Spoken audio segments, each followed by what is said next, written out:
Donc bonsoir à tous et à toutes. Bienvenue pour cette conférence sur la parentalité positive.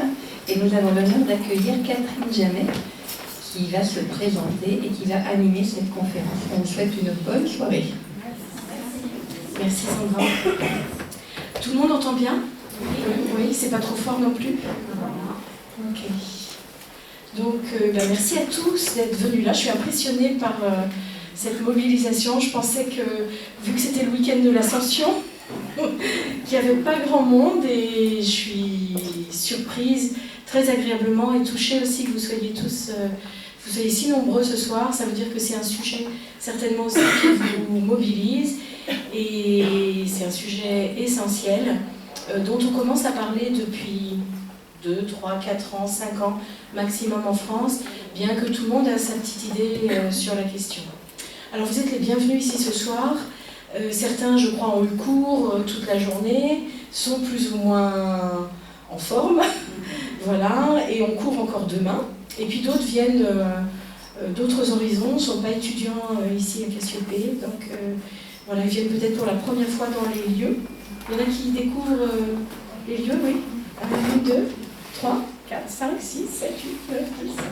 Ok, bienvenue ici. Donc nous finirons autour de 20h15, plus ou moins quelques minutes. Voilà, donc il y a un temps d'exposé, puis il y aura un temps de questions, si vous en avez à la fin de l'exposé pour que ce soit plus fluide. Merci à Sandra et à Olivier de m'avoir proposé de faire cet exposé ce soir sur un sujet qui me tient énormément à cœur. Voilà, je suis moi-même mère de 2 grands-enfants qui sont adultes, avec lesquels j'ai fait énormément d'erreurs. Et voilà, je suis aussi grand-mère, et aujourd'hui je vois mes enfants être parents, donc c'est plutôt sympathique comme expérience. Voilà, et qui ne s'intéressent pas trop à tout ça, sauf quand vraiment ils n'en peuvent plus et ils demandent 1 ou 2 conseils. Voilà, donc là il faut avoir un peu le triomphe modeste sur le sujet.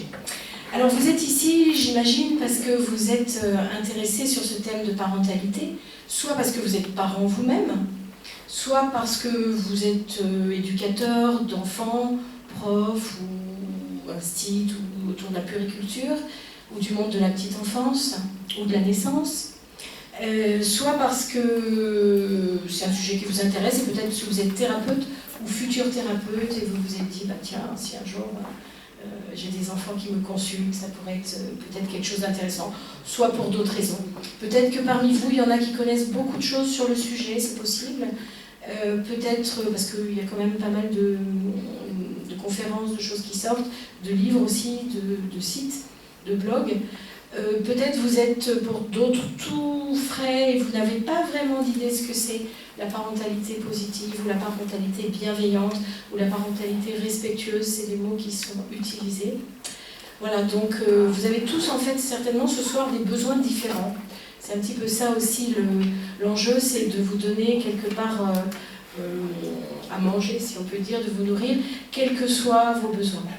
Et pour ça, je vous propose, pour commencer, de vous mettre en contact, pour ceux qui ont des enfants ou qui côtoient des enfants, avec un enfant. Alors ça peut être un de vos enfants ou un enfant que vous connaissez, avec qui la relation est parfois un peu plus difficile ou plus compliquée.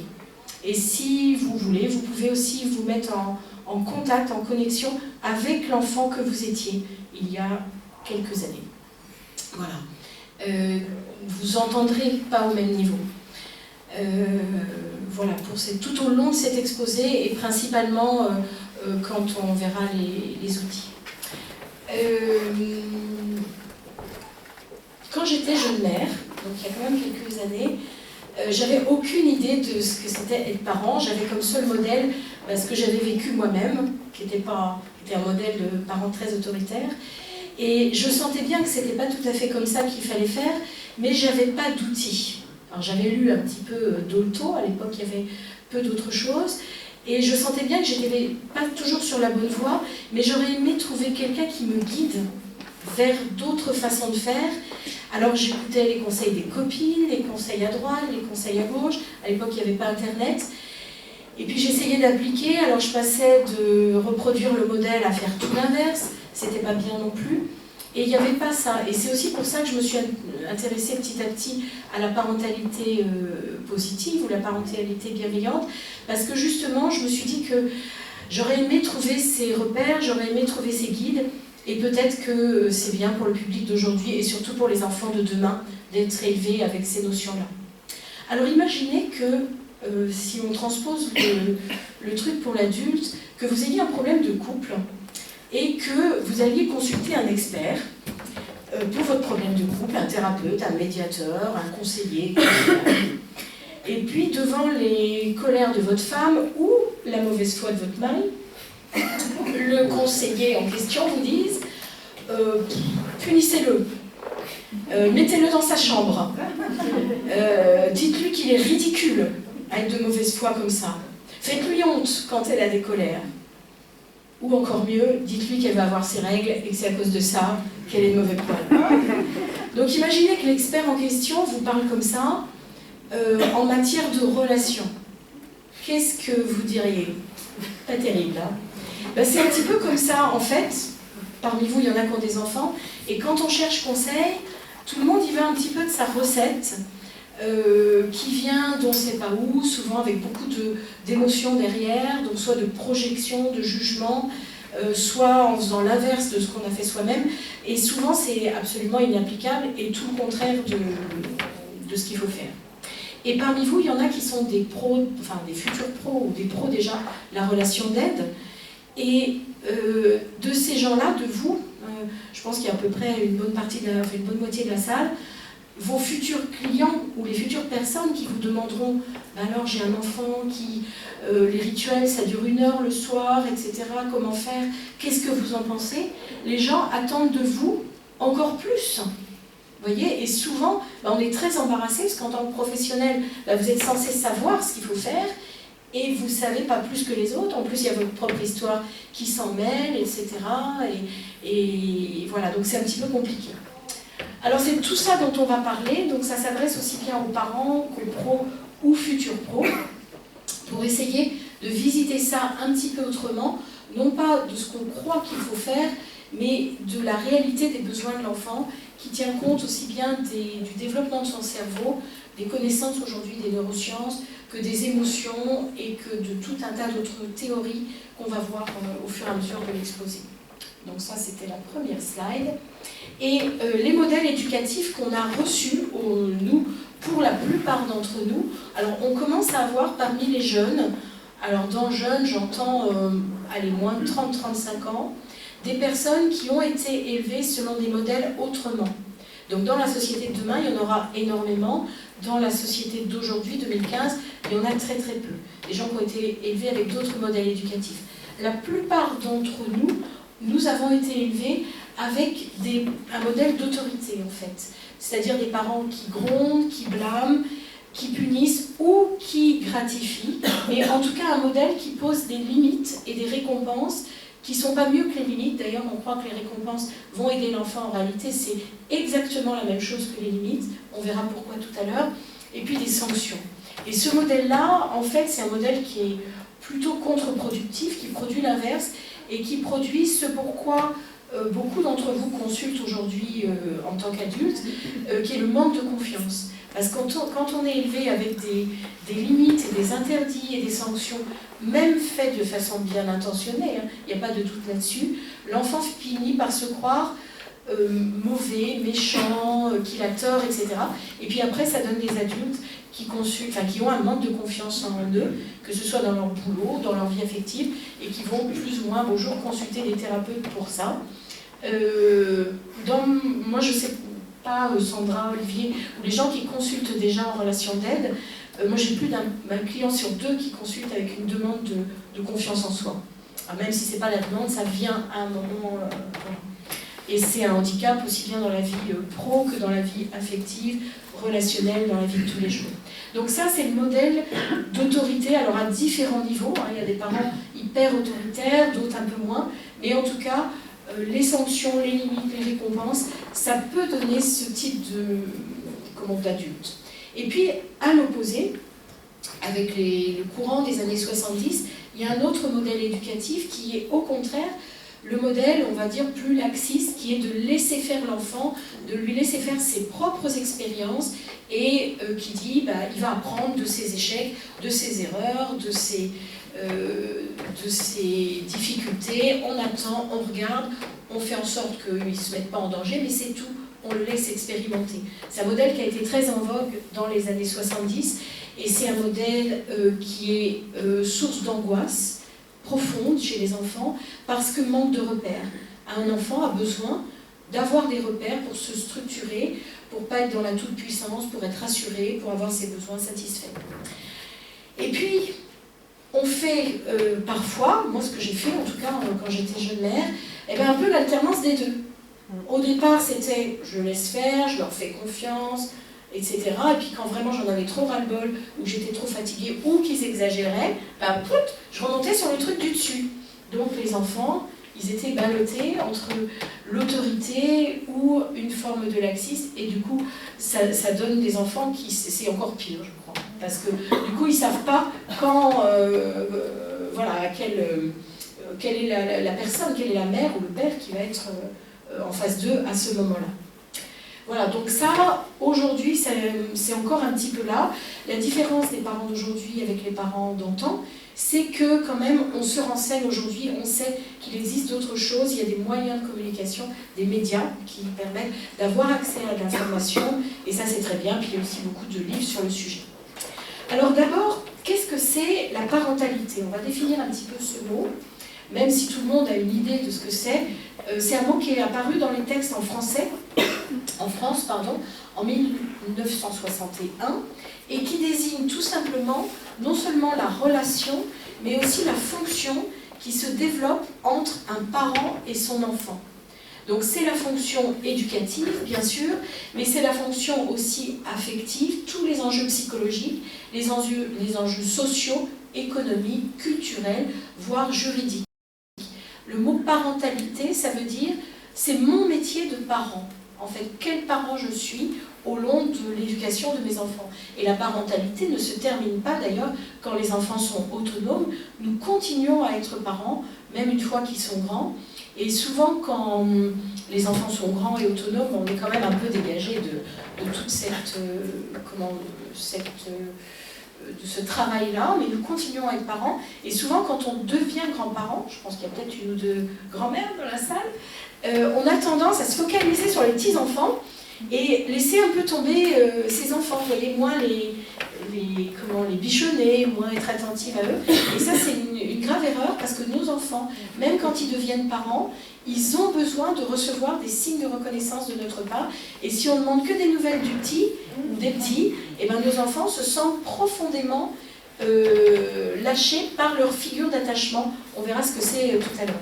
Donc la parentalité, c'est ça, c'est notre fonction de parent, qui évidemment n'est pas la même avec un nouveau-né, qu'avec un ado, qu'avec un adulte, s'il vit loin, etc. Mais elle perdure tout au long de notre vie. Voilà. Alors qu'est-ce que c'est pour vous, comme ça, la parentalité positive? Qu'est-ce que ça veut dire être un parent positif? Est-ce que vous avez une idée? Parce que personne ne peut être un parent négatif, n'est-ce pas? Mais qu'est-ce que c'est être un parent positif? Oui? Communiquer de façon bienveillante. Communiquer de façon bienveillante, oui. Accompagner. Dire des choses vraies. Dire des choses vraies. Contenir aussi. Contenir. Cadrer. Expliquer. Expliquer. Écouter. Écouter. Respecter. Respecter, oui. Poser des limites justes. Poser des limites justes. Bon, si on met tout ça bout à bout, on arrive presque à la définition, c'est super. Enfin, définition, il n'y a pas de définition, hein, mais il y a une façon de comprendre. Alors, il y a beaucoup d'idées reçues. Là, dans la salle, bon, on voit que vous êtes sensibles, enfin, à ceux qui ont répondu, en tout cas, on voit que vous êtes déjà quand même sensibilisés à tout ça. Quand il m'est arrivé de faire cet exposé devant des gens plus peut-être novices, vous voyez, dans tout ça, Et la plupart des gens disent c'est laisser libre, c'est laisser faire. Hein, c'est juste être là et laisser l'enfant, c'est proche du laxisme. Et puis c'est surtout encourager toujours et gratifier toujours. Voilà, souvent les gens ont cette impression que la parentalité positive, c'est être positif, être toujours souriant, dire toujours à l'enfant t'es le plus gentil, le plus ceci, le plus cela, tu vas y arriver, etc. Or, ça peut être ça, mais c'est pas que ça, des fois ça c'est pas juste non plus. Voilà, c'est un peu plus tout ce que vous avez dit. Il y a une phrase, moi que j'aime beaucoup, qui dit j'étais un très bon parent avant d'avoir des enfants. J'adore cette phrase-là. Parce que ben voilà, quand on n'a pas d'enfants, on a plein de principes. Et l'autre version de cette phrase, c'est avant j'avais des principes, maintenant j'avais des enfants. Et souvent, avant d'avoir des enfants, on se dit moi, quand j'aurai des enfants, ils mangeront tout. Moi, quand j'aurai des enfants, je pourrais les emmener partout le soir, ils pourront dormir n'importe où, comme ça je pourrais continuer à avoir la même vie qu'avant. Ils seront polis, puis je leur donnerai tellement confiance en eux qu'ils seront bons à l'école, ils respecteront, ils s'épanouiront, et puis ils auront une adolescence les doigts dans le nez, parce que je serai une mère géniale, n'est-ce pas? Et donc on a toutes ces croyances positives, mais c'est quand même des croyances, sur ce qui va se passer. Et puis un beau jour, les enfants arrivent avec les cris, avec ce qu'on appelle des caprices, hein, qui n'en sont pas. Le mot caprice, on en reparlera tout à l'heure. Avec les disputes dans la fratrie, n'est-ce pas, dont on ne sait que faire. Avec les bulletins pourris et les commentaires des profs qui dévalorisent les enfants et donc du coup de notre fonction de parent. Sans compter l'adolescence, sans compter tout ce qui peut se passer à ce moment-là, sans compter leurs copains un petit peu chelous à supporter à la maison, etc., etc. Et la parentalité, c'est aussi tout ça, vous voyez. Et arrivent aussi parfois des maladies dans la famille, arrivent aussi parfois des périodes de chômage, arrive aussi parfois un décès, arrive aussi parfois le divorce, la séparation. Et on n'est pas préparé à tout ça, on ne sait pas comment évoquer tout ça avec les enfants. Donc quand on dit, moi quand je serai parent, je serai comme ci, je serai comme ça, on n'a pas pensé qu'il y aurait tout ça. Vaut mieux peut-être pas d'ailleurs. Hein. Mais n'empêche que quand ces épreuves arrivent, et autant il y a des moments de bonheur, autant il y a aussi des épreuves, il ne faut pas se voiler la face non plus, on est parfois un petit peu démunis, et on se retrouve à parler, à dire, à faire, et à crier, voire même à taper, exactement de la même façon que nous, on a été élevés. En fait, on se retrouve, quand on est parent, à dire à nos enfants ce qu'on s'était promis de ne jamais dire à nos enfants. Et pire encore, on le dit souvent avec le même ton, les mêmes mots que ceux qu'on a entendus. Et qu'est-ce qui se passe pour que ça arrive comme ça et qu'on se trouve à dire des fois des horreurs à la prunelle de nos yeux? On va le voir, c'est une histoire de neurones miroirs, c'est quelque chose qu'on ne peut pratiquement pas contrôler. C'est un phénomène neurologique en fait. Hein. Voilà, donc la parentalité, c'est tout ça. Alors la parentalité positive, c'est avant tout, il ne s'agit pas, j'enlève, sinon vous allez lire avant que je parle, on croit souvent quand on est parent qu'il suffit d'aimer ses enfants, d'être débordant d'amour et de bonne volonté pour que ça marche. Ben, c'est un petit peu comme vous qui vous formez à, je ne sais pas, la sophrologie, le massage, la relation d'aide énergétique, l'art, etc. Enfin, toutes les formations qu'il y a ici ou ailleurs. Si vous disiez, ben, il suffit d'aimer les gens et d'avoir envie d'être thérapeute, et j'ai tellement à donner que ça va marcher. C'est sûr. D'ailleurs, la preuve, c'est que tout le monde vient me demander des conseils. Et bien, est-ce que ça va marcher? Non. Si vous n'avez pas d'outils, si vous n'apprenez pas, comment on masse, comment on fait de l'énergétique, comment on utilise les huiles essentielles, comment on fait la sophro, etc. Je vous dis un truc en 2 minutes à ce sujet-là. Et ben vous ne saurez pas faire avec vos clients, n'est-ce pas? Voilà. Donc on doit apprendre en fait ces compétences de parents. Voilà, voilà. Alors, en parlant comme ça, je m'aperçois que je ne me suis pas présentée et que c'est pas bien du tout. Donc, tant pis pour la cohérence du film, je vais me présenter maintenant, faire un petit rewind. Voilà, donc Sandra avait juste dit un mot, puis tu avais dit Catherine va se présenter. Et en fait, comme je vois l'heure en face, je me suis dit, allez, je saute sur le truc. Donc, je vais juste me présenter pendant 1 minute. Et puis après, on reprend si vous voulez bien. Donc, je m'appelle Catherine Jamet. Ah, voilà, ça me fait rire. Voilà, je suis thérapeute depuis longtemps, à la base naturopathe, sophro, et puis je suis formée auprès d'Isabelle Filiosa, chez qui je travaille depuis une vingtaine d'années, qui est un des grands noms de la parentalité aujourd'hui, qui a écrit beaucoup sur le sujet. Donc je suis formée chez elle en thérapie intégrative, enfants et adultes, et par ailleurs j'ai terminé il y a quelques années une formation de sexothérapeute aussi. Voilà, donc en une trentaine d'années, vous voyez, d'exercice, j'ai le temps de faire beaucoup de choses, beaucoup de formations. Et j'exerce à Chatou, donc je viens aussi en voisine. Voilà. Donc je voulais que tu remettes... Voilà. Alors, donc la parentalité positive, on repart. Donc, je veux vous dire qu'en tant que professionnel de la relation d'aide, si vous n'aviez pas d'outils et de compétences, même avec votre amour, même avec votre volonté d'aider les gens, vous ne pourriez pas faire. En tout cas, ça n'irait pas bien loin. Et bien, la parentalité positive, c'est pareil. Si on n'a pas un certain nombre d'outils, de connaissances des mécanismes des relations, de connaissances du développement du cerveau, de connaissances des étapes de développement de l'enfant, eh bien, on ne saura pas faire. Ça, c'est une évidence. L'amour ne suffit pas. L'amour de ces enfants ne suffit pas. La volonté de faire bien, mieux, le mieux possible, ne suffit pas non plus. Et ça, pour moi, ça a été une grande découverte qu'on a besoin d'outils. Ces outils, les parents peuvent les acquérir et les appliquer quel que soit l'âge de leur enfant.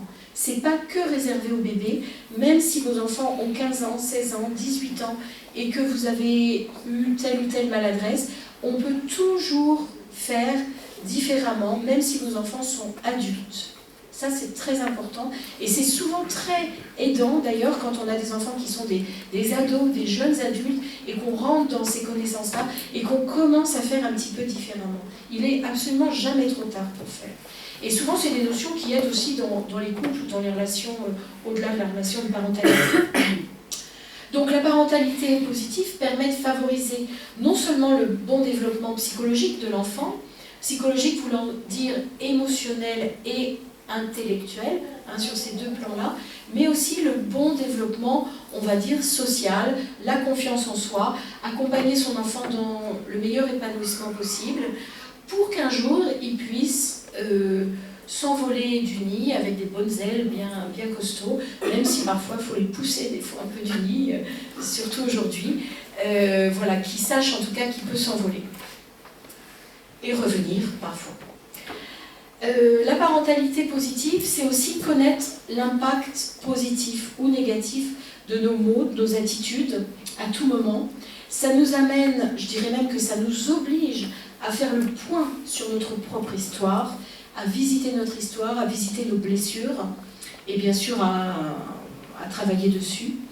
La parentalité positive nous amène à connaître les besoins de l'enfant aux différents âges. Un enfant de 6 mois n'a pas les mêmes besoins qu'un enfant de 2 ans, 4 ans, etc. Un enfant, on croit souvent que c'est un adulte en miniature. C'est-à-dire que c'est comme nous en petit, qui comprend comme nous. Mais pas du tout, on va le voir tout à l'heure. Donc connaître les étapes du développement, apprendre à communiquer, être à l'aise aussi avec nos propres émotions. Comment voulez-vous qu'un enfant, on lui transmette une certaine aisance émotionnelle si nous-mêmes, on ne lui donne pas ce modèle-là? Un enfant va beaucoup apprendre par modélisation. Il a envie de manger à la cuillère parce qu'il vous voit manger à la cuillère. Voyez? Et donc s'il vous voit être bloqué dans vos émotions, ou hurler, ou etc., et ben, forcément ce sera plus difficile de lui dire de faire autrement. Remplacer les punitions, les chantages, les menaces, les fessées, apprendre à résoudre les conflits. Je dirais même, j'ai fait le PowerPoint hier, j'enlèverais le mot résoudre et je mettrais plutôt leur apprendre à gérer entre les conflits. Je parle dans les fratries, hein. Leur donner des outils, non pas pour que nous on arrive en super Alors qu'est-ce qui s'est passé? Toi tu fais machin, toi tu fais ça, etc. Donc ça c'est vraiment le truc qu'il ne faut pas faire, mais leur donner de l'autonomie, et des enfants même très petits peuvent acquérir une autonomie pour gérer les conflits dans la fratrie. Alors c'est une parentalité qui du coup amène une... Alors ça ne s'acquiert pas du jour au lendemain, hein, et on fait souvent 3 pas en avant, 2 pas en arrière, et la progression, elle n'est pas comme ça, hein. C'est vraiment une remise en question de tous les instants, et quand on se plante, parce qu'il faut dire que parfois voilà, ça ne se passe pas comme on veut, il faut réfléchir plutôt que de se dire « ah j'y arrive pas, c'est nul, j'arrête », réfléchir sur ce qui s'est passé, etc. Et ça va donner du coup quelque chose de beaucoup plus aisé aussi pour les parents. C'est pas un effort supplémentaire pour faire autrement, ça donne une sorte de « oh ça fait du bien quoi ».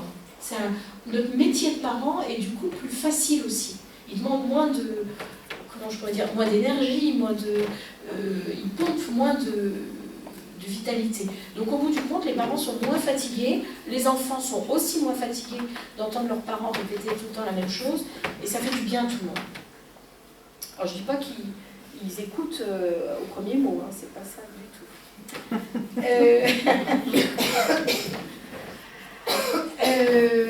Voilà, donc ça c'est un peu ce que j'ai dit. Vraiment, les bonnes intentions ne suffisent pas.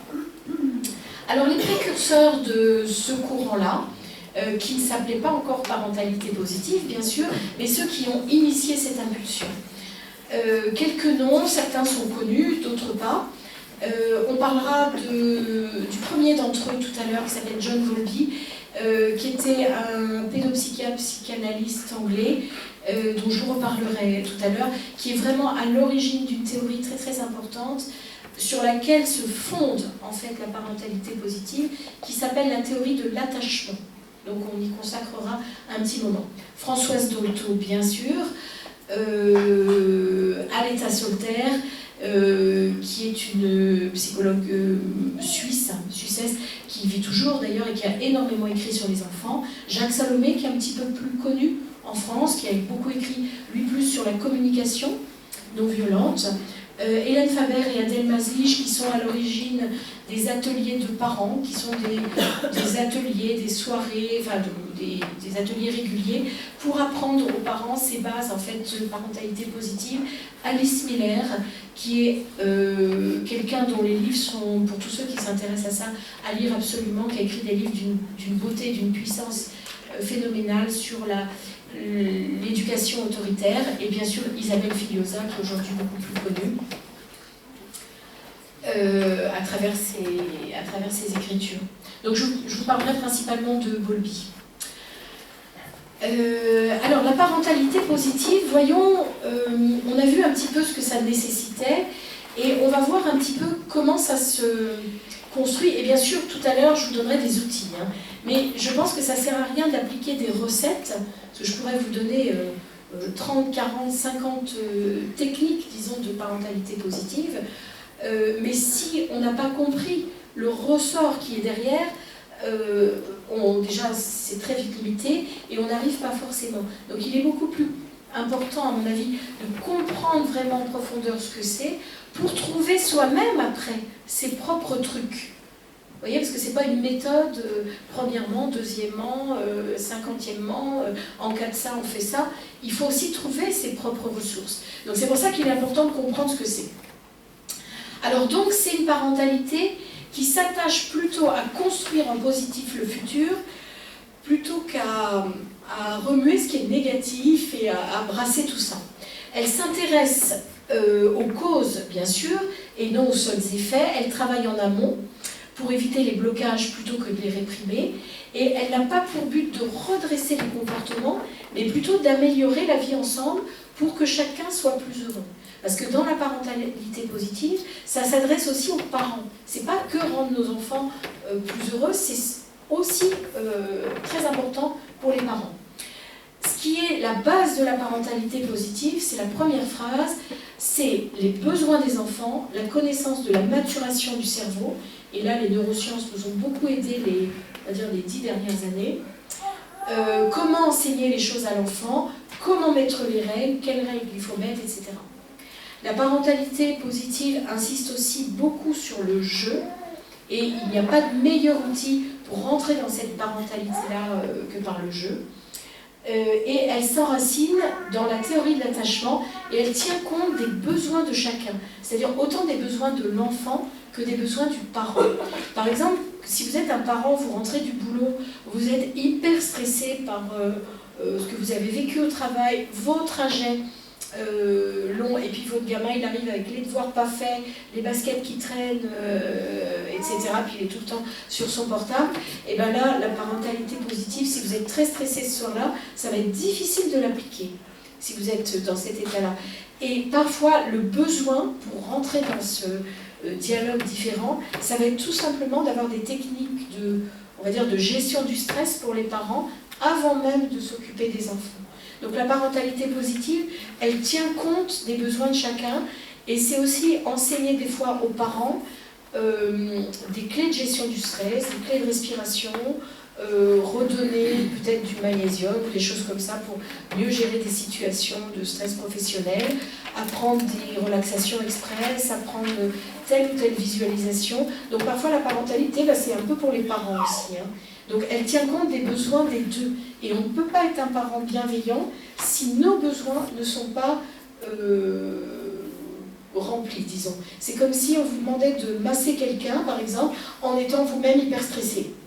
Vous voyez, vous ne pourrez pas. Avant de donner un soin à quelqu'un, vous devez être dans un certain état de... Ça ne veut pas dire que ne peuvent masser que ceux qui ont zéro problème dans leur vie, mais ça veut dire qu'il faut vous être quand même reconnecté à vous. J'imagine que, je sais même qu'on vous apprend aussi ça ici, qu'on ne peut pas donner quelque chose si soi-même son réservoir, on va dire, il est plein, voire à moins 100. Donc la parentalité, elle positive, elle parle de ça. Et non, ça on va passer, ça je vous en ai déjà parlé tout à l'heure. Alors pourquoi est-ce que c'est si difficile? Vous reconnaissez Freud d'ailleurs.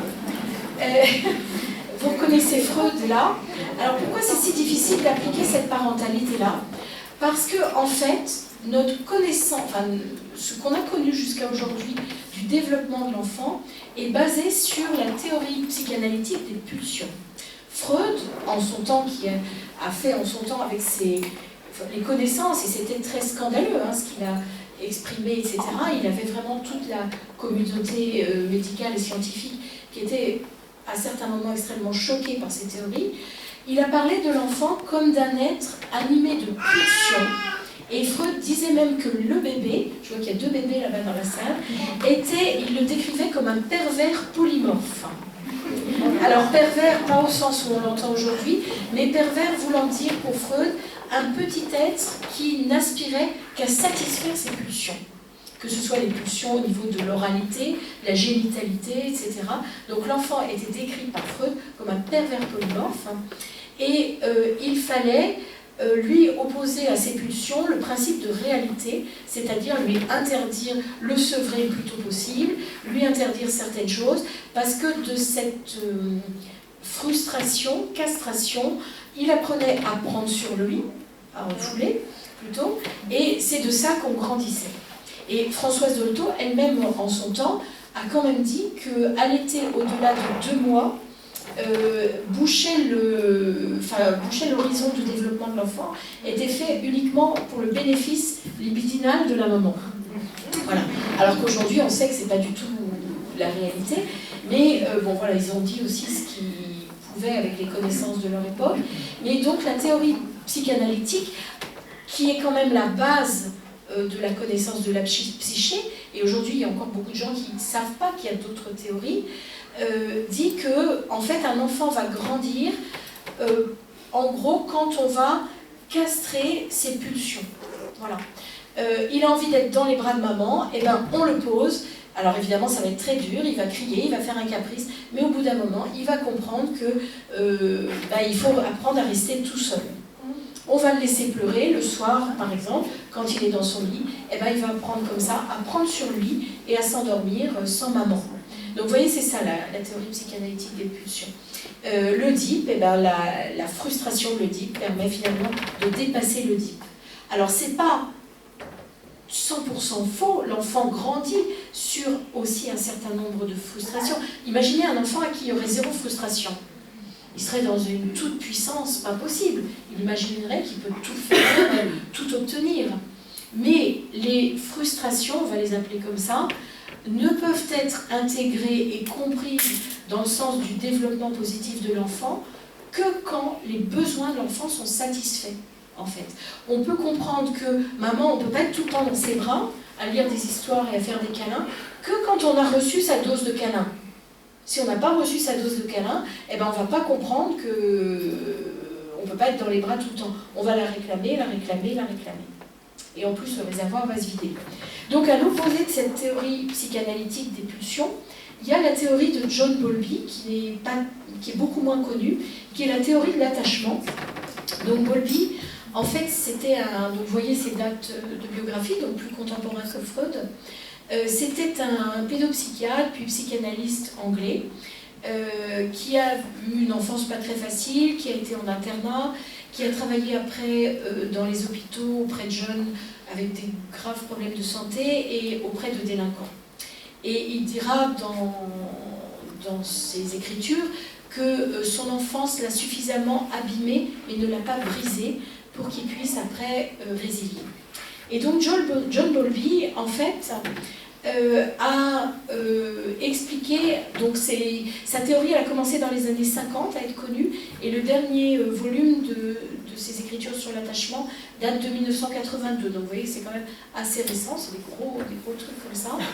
Et alors nous, adultes, quand on dit « je suis attaché à », ça veut dire, on entend en général par « j'aime bien et j'ai pas envie de me séparer de », vous voyez. Mais le mot « attachement » pour l'enfant, c'est quelque chose de différent, enfin un peu différent. Donc c'est la dimension du lien, en fait, l'attachement, qui conduit, alors on est attaché tout au long de la vie, hein, à différentes personnes, qui conduit tout au long de la vie à avoir besoin d'être écouté, entendu, compris par une ou plusieurs personnes qu'on va appeler des figures d'attachement. Et l'attachement, c'est ce lien qui consiste, en cas de détresse ou de stress, à rechercher la proximité avec cette figure d'attachement. Vous voyez? Et évidemment, c'est très important pour les tout petits. Et cette qualité d'attachement, elle va dépendre de... Enfin, plusieurs choses vont dépendre par la suite. Elle conditionnera la vie relationnelle de l'enfant, enfin du futur adulte. Elle conditionnera aussi sa santé physique, on ne le sait pas assez, sa santé psychique, sa sexualité aussi, et la façon dont il construira toutes ses relations. Et un enfant, on a vu ça dans les orphelinats à travers le temps, un enfant qui reçoit à manger, qui est changé, qui est propre, mais qui ne reçoit pas de signes d'attachement, se laissera dépérir et tombera dans une dépression profonde et parfois mortelle, même tout petit. Donc un enfant a besoin de recevoir de l'attachement, et ça c'est un besoin universel qui a toujours existé et qui existe absolument dans toutes les sociétés. Donc c'est un processus en fait de survie, cet attachement, hein. Et le but de l'attachement, c'est de maintenir la proximité de la figure d'attachement, la mère au tout début principalement, puis le père, puis d'autres figures. Et pourquoi est-ce que l'enfant s'attache à des figures d'attachement principales et des figures d'attachement secondaires? C'est simplement en cas de détresse pour ne pas avoir à réfléchir. Et comme ça, il se dirige automatiquement vers sa figure d'attachement principale. Donc, imaginez, vous avez une maman et son enfant dans une pièce, un enfant, mettons, de 1 an et demi, 2 ans. La maman est en train de faire quelque chose et l'enfant joue tranquillement. Une personne extérieure arrive, rentre dans la pièce, l'enfant va aussitôt aller se coller sur sa maman parce qu'il y a un étranger. Donc, il est en détresse, il ne sait pas ce que cet étranger veut de lui et donc il se colle sur la maman pour se sécuriser. Et en fonction de comment la maman va répondre à cet appel à l'attachement, si elle lui dit « mais laisse-moi donc, je suis occupée, etc. » ou « je discute avec monsieur untel », et bien ça, c'est pas bon pour l'enfant. La maman a besoin de comprendre que son enfant vient chercher de l'attachement, c'est-à-dire de la sécurité. Quand vous entendez attachement, entendez toujours sécurité. Un bébé ne peut pas s'attacher, vous voyez, et s'attacher veut dire j'attends protection. Oula, c'est un petit peu... Vous y voyez dans le rouge là ou pas? Pas trop. D'accord. Sur l'ordi, ça paraissait bien. Alors voilà, la différence entre... C'est ce que je vous ai dit en fait tout à l'heure, mais mis sous forme de dessin. La différence entre la théorie psychanalytique et la parentalité positive. Dans le premier cas, la mère est considérée comme un objet. Freud disait d'ailleurs que l'enfant aime sa maman parce qu'elle le nourrit. Vous voyez? Tandis qu'en parentalité positive, la mère est considérée comme une sécurité. On reviendra là-dessus tout à l'heure. Dans la parentalité classique, on va dire psychanalytique, le corps à corps, le peau à peau, est considéré comme dangereux pour l'enfant. Évidemment, en parentalité positive, c'est tout l'inverse, puisqu'on sait que même les prématurés vont mieux grandir. Il y a des maternités comme ça qui permettent aux prémas de grandir grâce au peau à peau. En fait, ils grandissent beaucoup mieux, beaucoup plus harmonieusement que quand ils sont en couveuse. Dans la théorie psychanalytique, il faut mettre un frein à ces pulsions, c'est ce que je vous ai dit tout à l'heure. En parentalité positive, on raisonne en termes de besoins. Mon enfant fait comme ça, de quoi a-t-il besoin? Dans la théorie freudienne, ces comportements déviants proviennent de ses fantasmes ou de son activité fantasmatique. En parentalité positive, ces comportements, on va dire déviants ou dérangeants, viennent de carences ou d'excès de satisfaction de ses besoins. D'un côté, il faut poser des limites, un maximum, et de l'autre côté, il faut plutôt nourrir les besoins. Donc le premier outil, si vous voulez, en parentalité positive, quand il se passe quelque chose, c'est de vous demander qu'est-ce que mon enfant veut me dire, de quoi a-t-il besoin, et de prendre quelques instants pour parler de ça. Donc, il y a une figure principale d'attachement quand l'enfant est tout petit, qui est en général davantage la maman. Disons, jusqu'à... S'attacher ne veut pas dire aimer plus ou aimer moins. Ça veut dire auprès de qui je cherche la sécurité quand je me sens en détresse. Et à partir de 2 ans, 2 ans et demi, 3 ans, la figure d'attachement qui va compter beaucoup, principalement pour dehors, ça va être plutôt le papa. Donc on a l'habitude de dire, et je trouve ça assez juste, que la maman en général, elle donne de la sécurité plutôt à l'intérieur du foyer, de la maison, et le papa, bah, c'est quand même avec un papa qu'on apprend à faire du vélo, qu'on va construire une cabane, qu'on lance des cailloux dans l'eau, qu'on va... voilà, si on se sent en danger dehors, le papa va être plutôt sécurisant, tandis qu'à l'intérieur de la maison, c'est plutôt la maman. Donc vous voyez, les figures d'attachement, elles évoluent. Et bien sûr, on n'a pas besoin, quand on grandit, d'être collé, d'être dans les bras. Mais regardez un ado, par exemple, quand il a une galère, ou qu'il se sent en danger, ou qu'il lui arrive un truc, qu'est-ce qu'il fait? Ben, il vous appelle. Et il vous dit, bah, maman, je me suis fait voler mes papiers, maman. Et vous avez l'impression qu'il vous appelle que quand ça va mal pour lui et quand il a besoin de vous. Mais en fait, si votre ado ne vous adresse la parole que quand il est dans la mouise, c'est très bon signe. Ça veut dire que vous avez complètement réussi cet attachement. Vous voyez ce que je veux dire? Et souvent, les parents d'ados, ça fait ça. Ils vous téléphonent. Déjà, quand vous essayez de leur téléphoner, ça ne marche jamais. Le téléphone, il marche que pour les copains. Vous ne tombez jamais dessus. Mais si vous appelle que quand il a un problème, c'est que vous avez quand même réussi pas mal de choses dans votre relation à lui. Ça veut dire quoi? Ça veut dire qu'auprès de vous, il se sent en sécurité. Voilà. Et ça, c'est très important en tant que parent d'ado. Ça fait du bien de l'entendre. Parce que souvent, on a l'impression de... Voilà. Et vous-même, en tant qu'adulte, vous pouvez évoquer là votre figure d'attachement. Alors évidemment, c'est peut-être plus forcément vos parents, c'est peut-être votre compagnon, c'est peut-être un ami, c'est peut-être... Voilà, la figure d'attachement, elle évolue. Alors en tant qu'adulte, être attaché, c'est pas la personne avec qui vous avez envie de passer un week-end ou une soirée. Hein. C'est la personne auprès de qui, si vous arrivez d'être en détresse, vous vous réfugiez pour avoir du soutien. Voilà. C'est souvent le conjoint, pas toujours. Voilà. Mais c'est une autre histoire. Ça peut être un frère ou une sœur parfois. Et la qualité de l'attachement va dépendre de la façon et de la rapidité avec laquelle le parent, la plupart du temps, va répondre aux besoins d'attachement.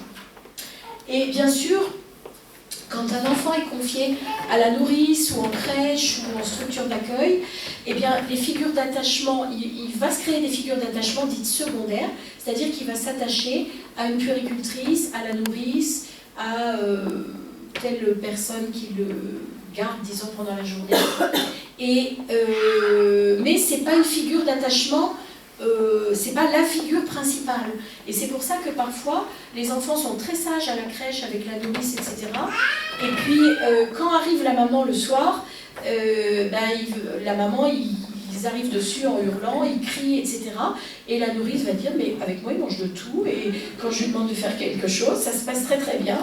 Et je ne comprends pas avec vous, vous n'avez pas assez d'autorité, madame, etc. Vous avez trop lu de trucs de parentalité. Les enfants, il faut un petit peu les cadrer, etc. Et alors là, la mère qui essaye de faire mieux, elle ne sait plus où elle en est. Parce que la nourrice, qui est quand même une pro, elle lui dit, enfin, etc., etc., etc. Et c'est souvent comme ça que ça se passe. Et si l'enfant décharge ses tensions émotionnelles le soir à 19h, quand vous allez le chercher, qu'il a passé 8, 9, 10 heures chez la nourrice, et que si vous voulez lui partir plus vite, rentrer, vous lui dites de s'habiller, il hurle, il fait un caprice, il se traîne dans la rue, etc., eh ben c'est très bon signe aussi. Ça veut dire tout simplement, eh oui, même si c'est pas facile à gérer, ça veut dire tout simplement qu'auprès de vous, il se sent suffisamment en sécurité pour décharger toutes les tensions qu'il a accumulées dans la journée, tandis qu'auprès de la nounou ou de la crèche, eh ben, il se tenait tranquille tout simplement parce qu'il savait que c'était pas le lieu ni la personne et qu'il ne pourrait pas faire ça.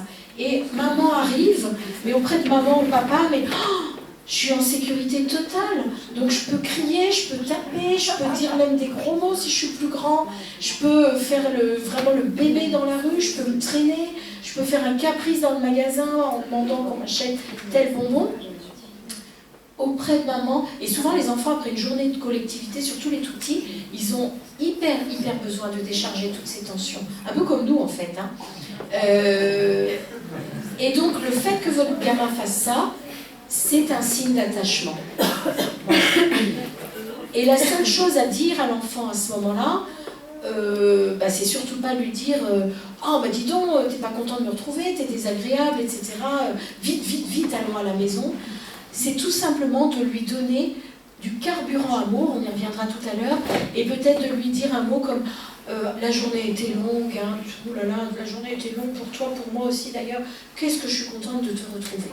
Et de le serrer, et voilà. Ça ne veut pas dire qu'il faut rester 2 heures chez la nourrice en attendant que ça passe, mais le simple fait d'accueillir ça, et de ne pas lui dire de se calmer, fera qu'il se calmera en fait. Simplement lui dire que ça a été long pour lui, de reconnaître en fait, voilà, toutes les tensions que tu as accumulées dans ton corps, toute cette énergie, tout ce survoltage, tous les pleurs que tu n'as pas pu laisser, eh ben tu les laisse-les aller dans les bras de maman. Et vous allez voir, ça va durer 2 minutes, 3 minutes maximum, et après il s'apaisera.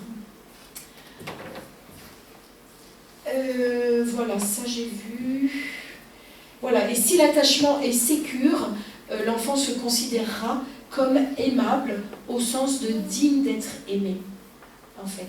Et ça lui donnera par la suite une bonne santé, physique, psychique, de la confiance en lui, et la capacité de nouer aussi des relations affectives, on va dire, tranquilles.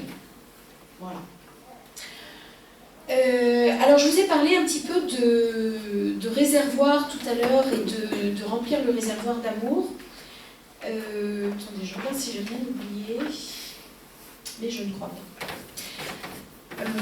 Est-ce que c'est clair ce que je vous raconte? Oui. D'accord. Je parle pas trop vite? Non, ça va. Pour le film, ça va aussi? D'accord. Alors la pompe à essence, moi j'aime bien ces 2 images, soit la pompe à essence, soit le porte-avions. On va commencer par la pompe à essence. Alors il faut imaginer que vous avez une voiture et que vous dites à votre voiture si tu m'emmènes à Marseille, en récompense, je te mettrai du carburant, du super. Est-ce que ça marche? Non. Avec un enfant, c'est un peu comme ça qu'on fait. Si tu es sage, tu auras le droit de faire l'ordinateur, si tu as une bonne note. Ou si tu es sage, ben, tu auras tel jouet, ou tu auras tel... Ah ben, t'as été mignon aujourd'hui, j'ai plus envie de te lire une histoire ou de te faire un câlin. Aletta Solter, elle a une phrase qui dit « C'est quand on a le moins envie de leur en donner que nos enfants ont le plus besoin de notre amour. »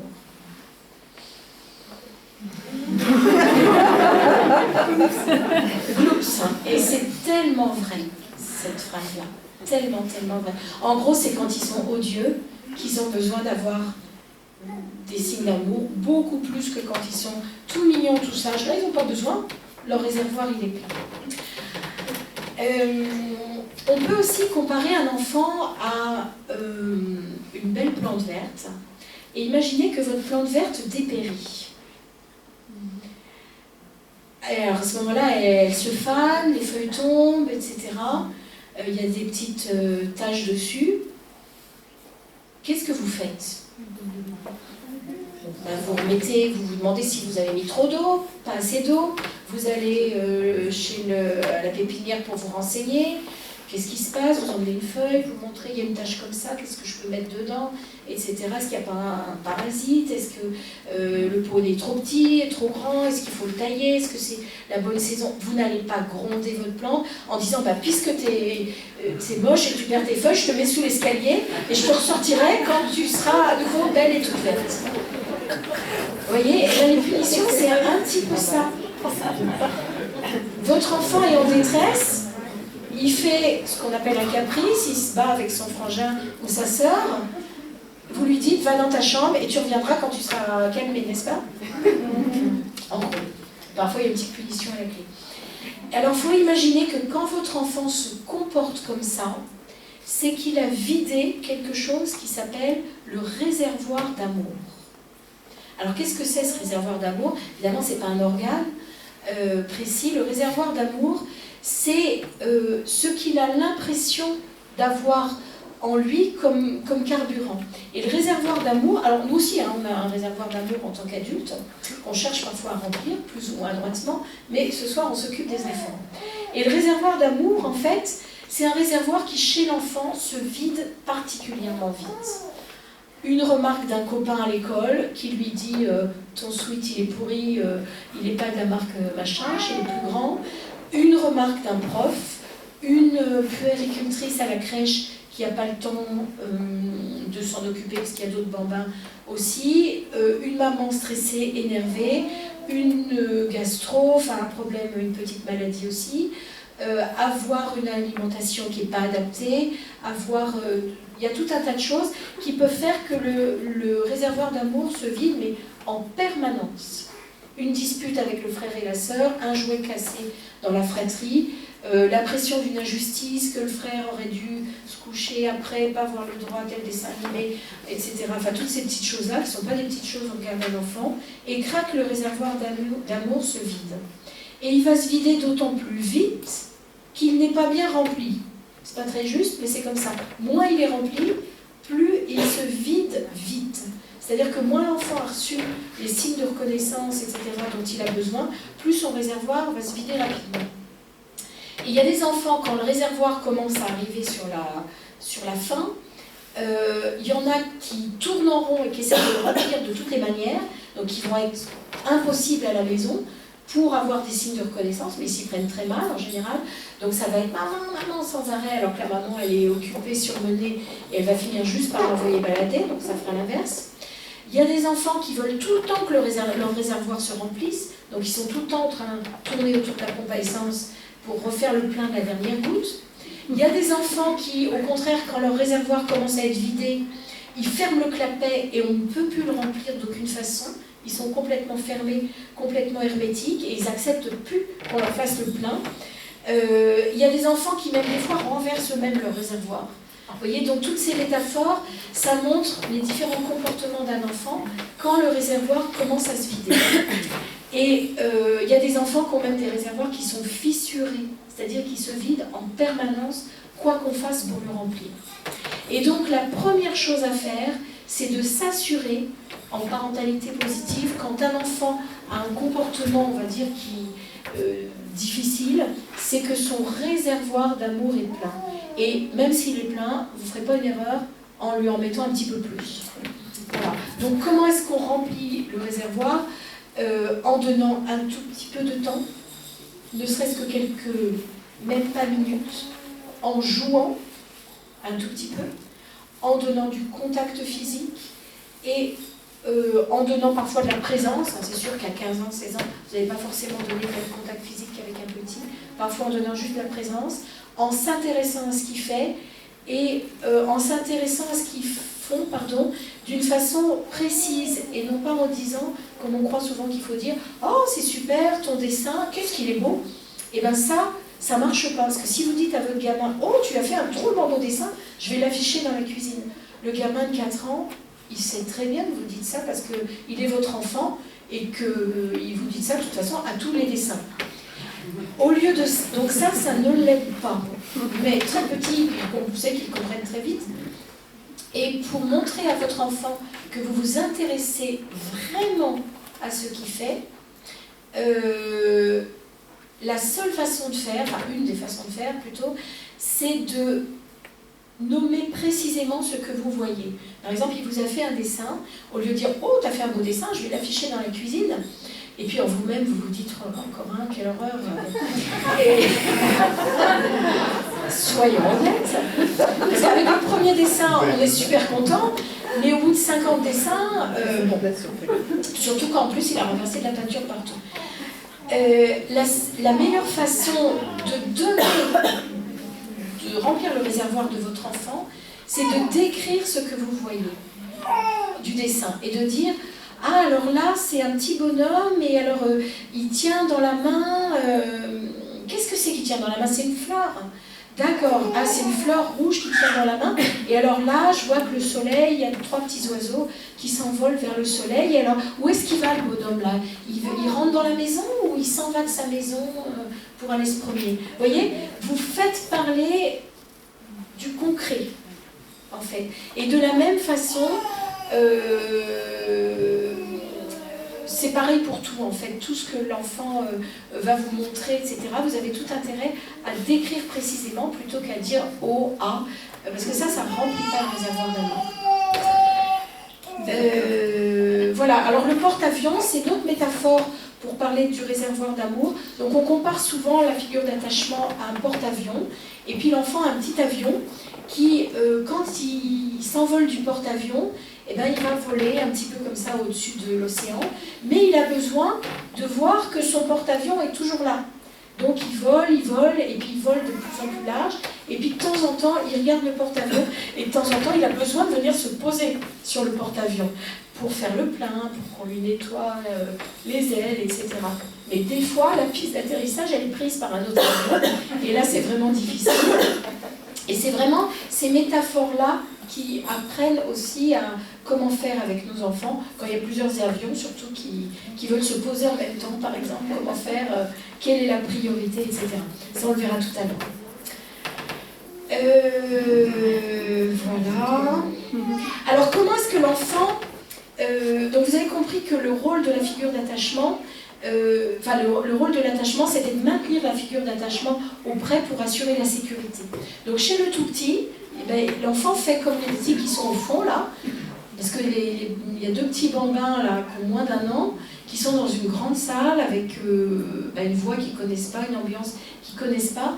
Qu'est-ce qu'ils font pour s'assurer que les mamans restent auprès d'eux et assurer leur sécurité? Ils gazouillent. Et si les mamans les laissaient, là ils sont contre la peau, donc ils sont à peu près tranquilles, mais si les mamans les laissaient, probablement qu'ils vocaliseraient ou ils crieraient un petit peu pour s'assurer que la maman va bien rester. Et après 1 an, ils s'accrochent, ils suivent en permanence.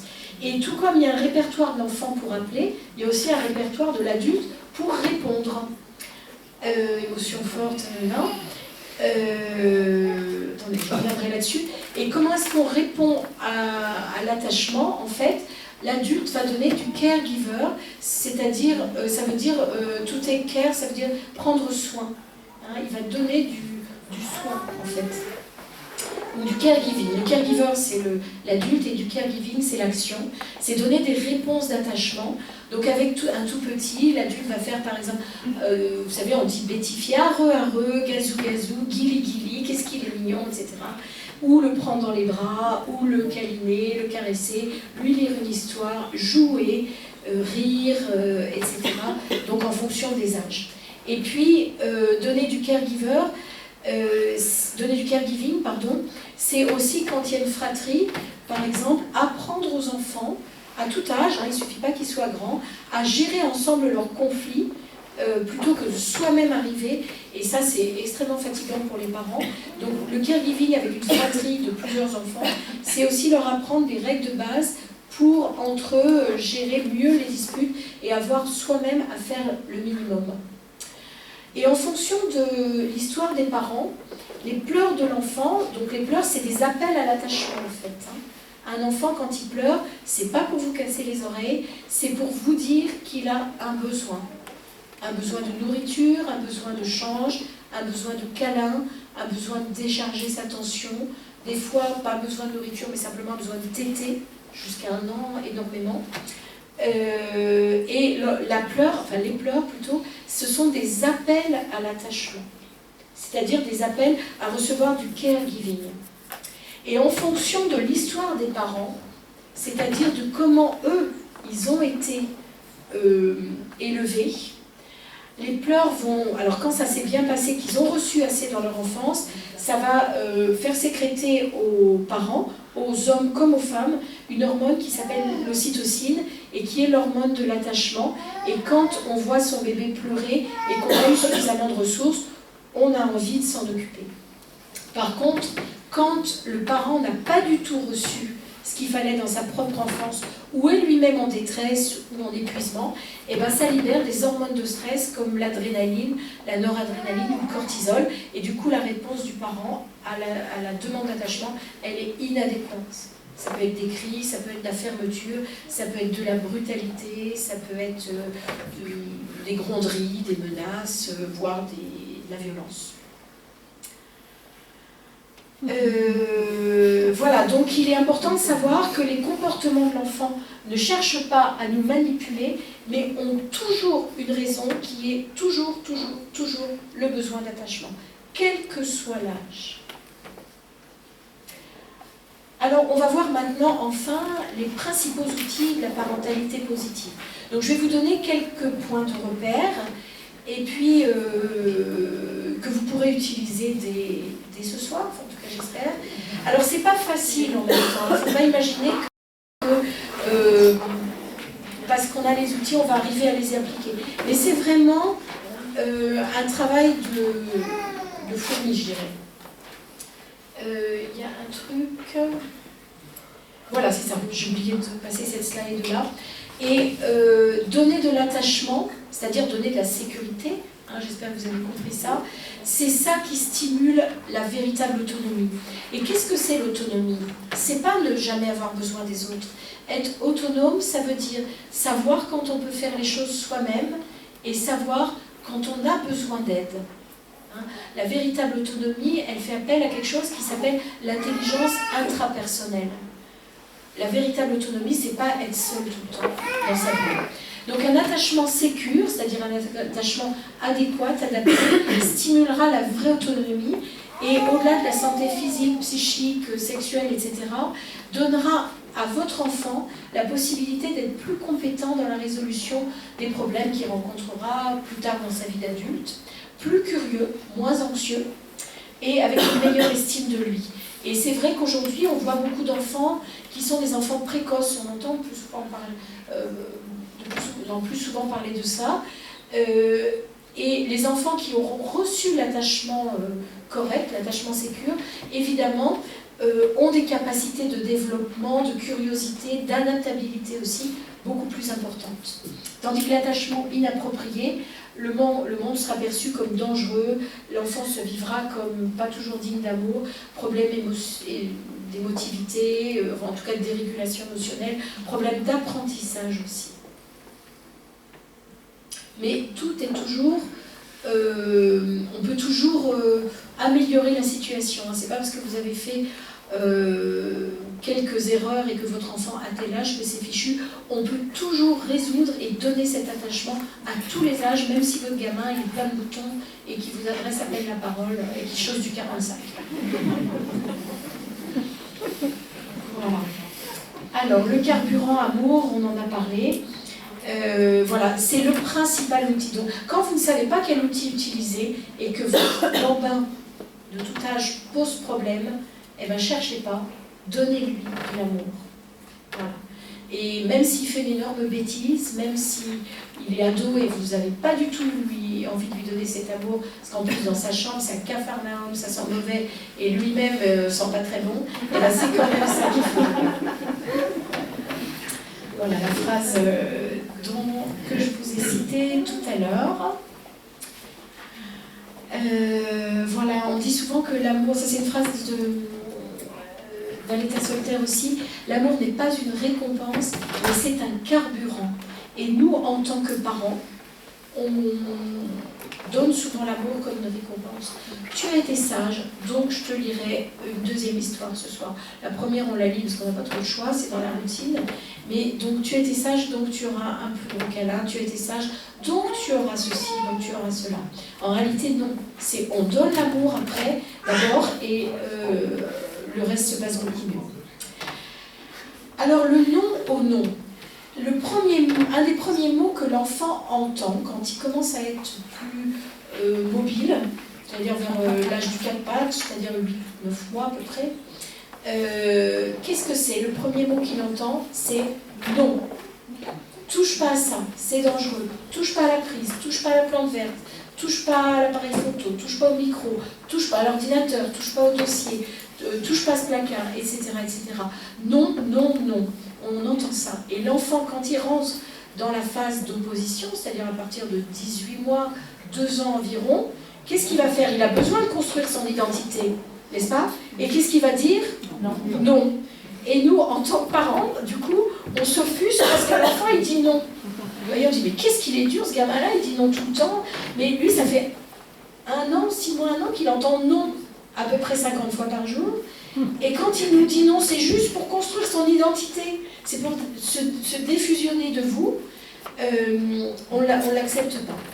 Alors ça ne veut pas dire qu'il faut dire oui et laisser les enfants tout faire. Évidemment pas, il faut les protéger.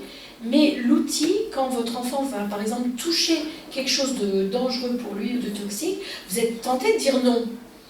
Et bien il est beaucoup. Donc, et en plus quand vous dites non, vous voyez, au niveau du visage, ça crée un espèce de truc qui est un peu fermé. Vous le sentez ça? Alors, pour mieux le sentir, vous allez tous dire non. Je vais compter jusqu'à 3 et vous allez imaginer que votre gosse il est en train de faire une grosse bêtise et vous allez lui dire non assez fort. 1, 2, 3. Non! Vous voyez comment ça fait? Ça fait comme ça. Et du coup, en vous, ce non, ça ferme un truc. Donc, à la place du non, il y a un autre mot. Quand vraiment il faut arrêter une action parce que voilà, l'enfant ne doit pas toucher quelque chose, c'est de dire tout simplement stop. Vous voyez? Et pareil, on va compter jusqu'à 3. Vous allez dire un grand stop et soyez à l'écoute de votre sensation pour voir comment ça fait dans votre figure, dans votre visage et aussi dans votre corps. 1, 2, 3. Stop! Et vous voyez que ça ne fait pas pareil? Non, stop. J'exagère un petit peu évidemment, mais il y a quelque chose, stop.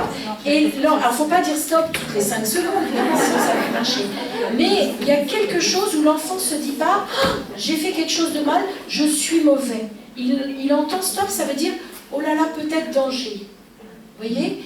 Tandis que non, ça veut dire je fais quelque chose de mal, donc je suis mauvais. Et c'est un tout petit truc, mais c'est vraiment super, super efficace.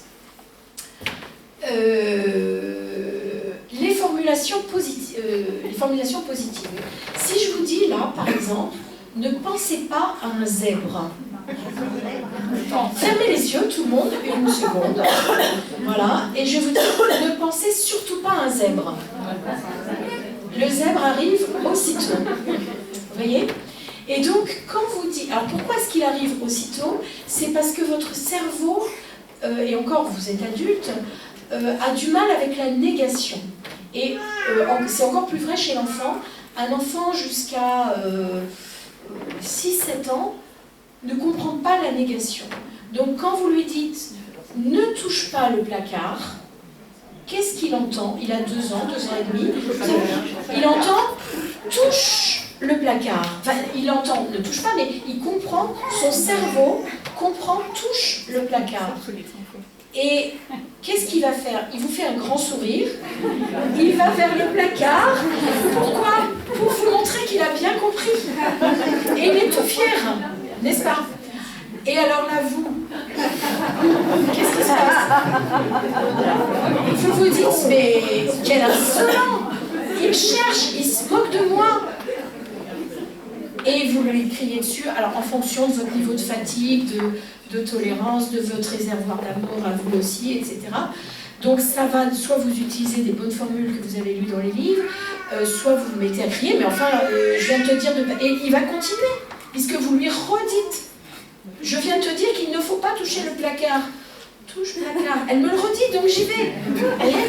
Et donc l'enfant va insister, et là vous l'envoyez dans sa chambre, vous êtes excédé, votre mari arrive, c'est lui qui prend tout, etc. N'est-ce pas, ça se passe un peu comme ça. C'est vrai. C'est vrai. Donc, au lieu de dire à un enfant, on ne court pas autour de la piscine, truc qu'on dit souvent, hein, on ne court pas autour de la piscine, on va lui dire par exemple, tu peux courir sur le gazon, ou tu peux courir à tel endroit. Au lieu de lui dire, ne tâche pas la table avec les feutres, on va lui dire, bah, si tu te mets sur la table, tu utilises les crayons de couleur, les feutres, c'est sur la toile cirée par terre. Vous voyez, on va parler en fait différemment. On ne va pas lui dire tu ne traverses pas la route, on va lui dire tu restes avec maman, papa sur le trottoir. Et du coup les consignes, alors je ne dis pas que ça marchera à tous les coups, mais les consignes seront du coup beaucoup mieux intégrées.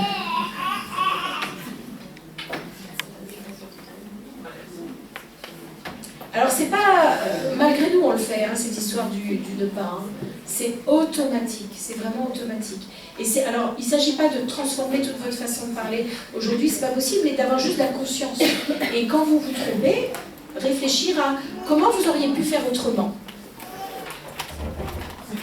Les routines.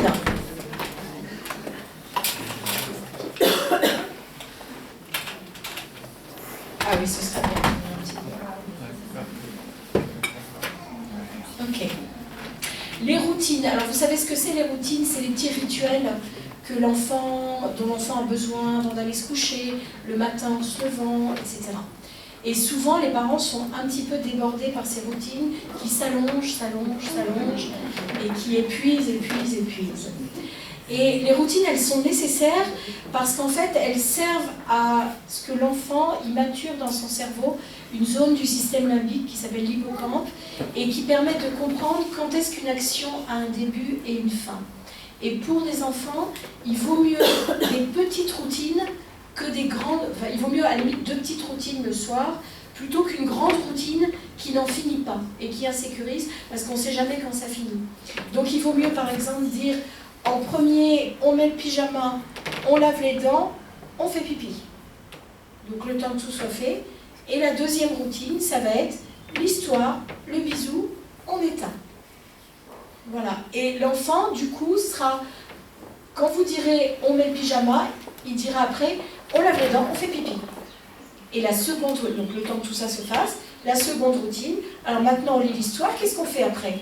On fait le bisou, et qu'est-ce qu'on fait après? Ben, on éteint. Vous voyez, et le laisser dérouler ça tranquillement, plutôt que de faire... Alors pas de routine, c'est... parfois on veut que nos enfants grandissent trop vite aussi, et jusqu'à facilement 8-9 ans, et surtout pour on va dire les maternelles, ils ont énormément besoin de routine, tout simplement parce que ça les aide à construire cette partie du cerveau qui s'appelle l'hippocampe et qui sera très importante après dans la régulation des émotions. Donc ils ont besoin de routine pour construire leur cerveau. Et pas juste pour que vous gardez près d'eux dans la chambre et et retarder l'heure où on éteint la lumière et l'heure où vous allez être enfin tranquille à manger sans eux. Voyez ? Donc la routine, elle est nécessaire au développement d'un cerveau. Proposer des choix. Alors ça, c'est très important. Souvent, nos enfants ont énormément de choix et en même temps, on leur laisse peu de choix sur d'autres choses. À partir de, on va dire, 1 an et demi, 18 mois, 24 mois, 2 ans, l'enfant a besoin de montrer à son parent qui se décolle un petit peu de lui et il a besoin de montrer « je sais faire ». Voyez ? Et je sais faire, ça passe aussi par choisir. Et quand on impose à un enfant le matin, par exemple, de mettre tel pantalon, tel habit, etc., l'enfant, imaginez-vous, on vous imposerait les choses, ça provoque automatiquement une petite rébellion.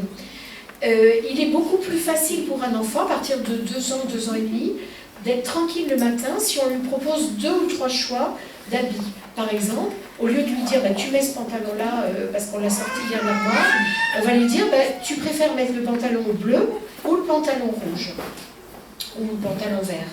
2 ou 3 choix en fonction des âges. Et là, l'enfant, il va choisir. Voilà. Et s'il vous dit moi je veux la jupe, alors que vous n'aviez pas choisi la jupe, on peut avoir établi la jupe, c'est quand il fait soleil. Est-ce qu'il fait soleil aujourd'hui ? Va voir s'il fait soleil. Ah non, il pleut. Donc il n'y a pas la jupe. Vous voyez ? On peut aussi, parce que les enfants ils sont malins, ils vont aussi aller choisir des trucs, de mettre la jupe toute légère en hiver, ou les sandales, ou les bottes quand il fait soleil. Donc on peut aussi lui faire constater lui-même les choses. Donc proposer des choix aux enfants, c'est extrêmement important. Alors je parle pour le vêtement le matin, mais enfin on peut appliquer ça parce que en choisissant, il devient puissant en fait. Hein ? Et c'est pareil, si on veut lui lire une histoire, on attrape le livre ou alors on lui dit tu préfères que je te lise telle histoire ou telle histoire. C'est beaucoup plus structurant aussi que de dire va choisir dans la bibliothèque, je vais te lire, voilà là il y en a 50, c'est beaucoup trop. Vous voyez ? Donc on donne des choix de 2 ou 3 choses, surtout pour des tout petits. Prévenir avant de changer d'activité. Alors imaginez que vous êtes au bureau et que votre patron vous dit allez hop, ce dossier-là, vous laissez et vous me faites celui-là tout de suite. Vous aimeriez ? Pas des masses, hein ? C'est comme ça que ça se passe ? D'accord. Bon, c'est agréable ? Non, hein ? Ça vous fait quoi ? Ça vous énerve ? Ouais. Et pour les enfants, c'est pareil.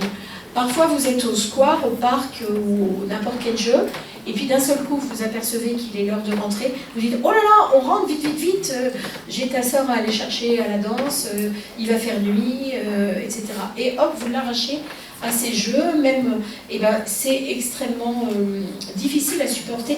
N'oubliez pas qu'un enfant n'est pas capable de réguler ses émotions par sa pensée. Vous, si votre patron vous fait ça, votre mental est capable de vous dire t'as pas le choix, il y a 3 millions de chômeurs, donc tu fermes ta bouche et puis tu fais le truc parce que voilà, ce poste-là, tu as déjà eu du mal à l'avoir, donc voilà. Mais un enfant, il n'est pas capable de ça. Voyez ? Vous pouvez, et encore pas toujours, en tant qu'adulte, réguler les émotions, en tout cas certaines, en vous raisonnant, disons. Un enfant, quand il a une émotion, l'émotion et les sensations de l'émotion l'envahissent totalement dans tout son corps avec une puissance qui est extrêmement importante, même pour quelque chose comme quitter le toboggan et rentrer à la maison, qui a priori, c'est pas un enjeu vital. L'enfant est envahi d'hormones qu'il ne sait pas réguler, il ne sait pas tout seul revenir au calme. Que nous, en tant qu'adultes, même sur des émotions fortes, la plupart du temps, on est capable de les réprimer, des fois trop même. Voyez ? Mais l'enfant n'est absolument pas capable de ça. Donc quand vous l'enlevez du square sans l'avoir prévenu, il se trouve parfois dans un état, beaucoup d'entre nous ont expérimenté ça, il se met à hurler, à dire à maman t'es méchante, t'es pas belle, je t'aime pas, je voudrais que tu meurs, les autres mamans ils ont tous les autres enfants, ils ont tous une maman gentille et t'es la plus méchante, t'es pas belle, etc. Voilà. Et la maman, elle fond parce que voilà, elle fait tout pour que ce soit mieux et elle se prend tout ça. Ceci dit, s'il lui dit tout ça, ça veut dire une fois de plus que l'attachement est sécure. Vous voyez? Donc,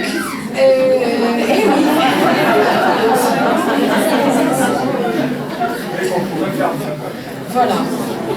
Donc, avant de changer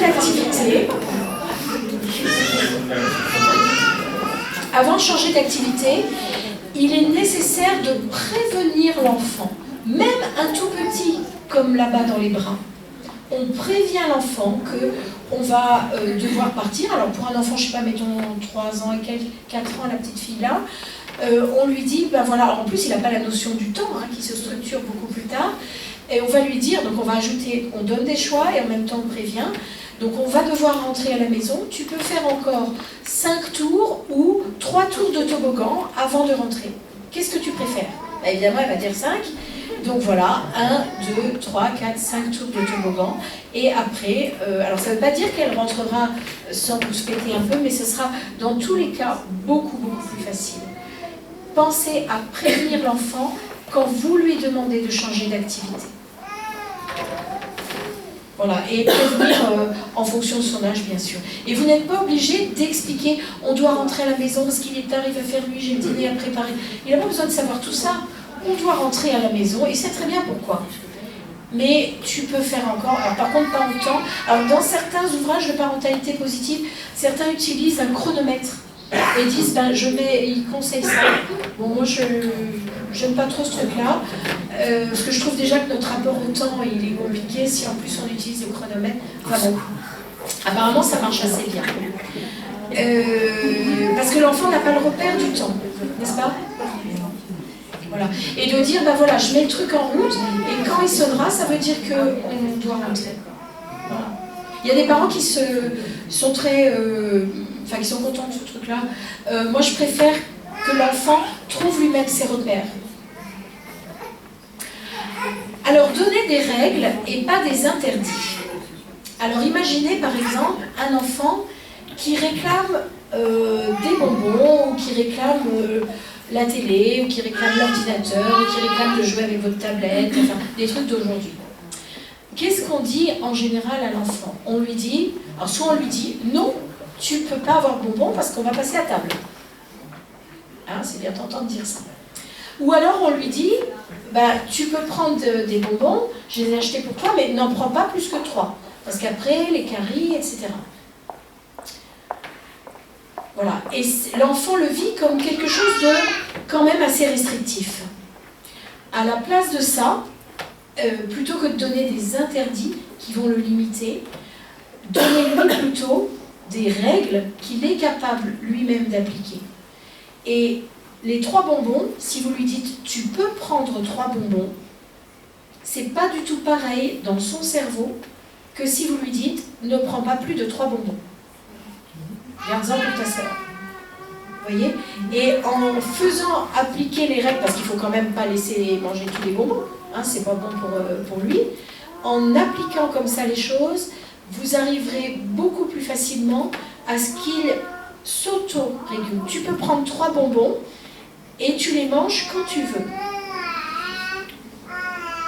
Si on est dans l'après-midi, par exemple. Mais si vous lui dites, ne prends pas plus de bonbons, puis surtout, tu ne les manges pas avant le repas, hein. Sinon ça va te couper l'appétit, et puis nanana, et puis pendant une demi-heure, vous parlez, ça sert à rien, quoi. À rien du tout. Alors, je vous donne ces règles avec des exemples assez...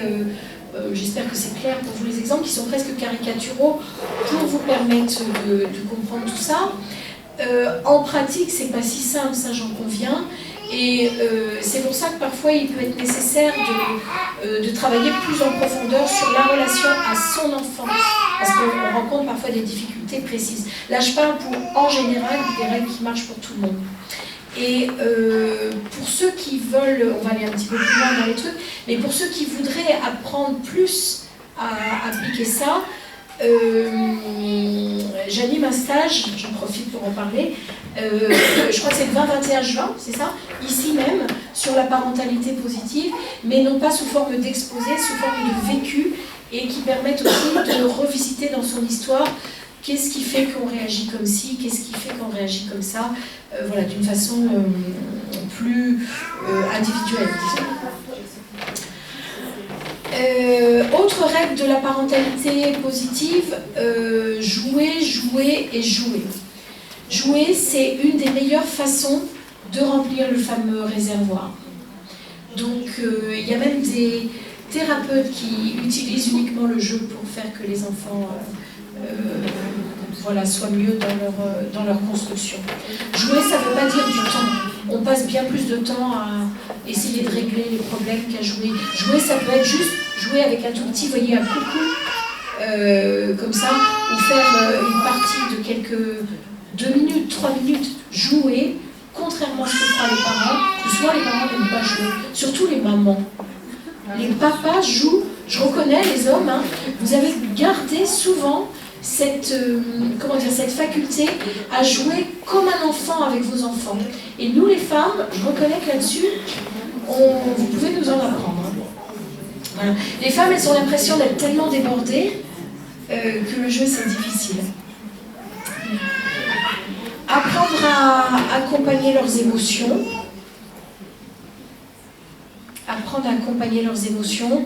Voilà, ça c'est tout un... Déjà, il faut y voir clair dans nos propres émotions, avoir lu, avoir éventuellement travaillé sur nos propres émotions, parce que si nos propres émotions, c'est le bourbier, il sera impossible, c'est-à-dire le bourbier, j'entends par là, si elles sont débordantes, excessives, ou au contraire complètement inhibées, ou encore plus, on ne sait même pas si on est en colère, ou si on est triste, ou si on a peur tellement c'est serré, etc. dans le corps, comment voulez-vous qu'on puisse accueillir et accompagner celle des enfants?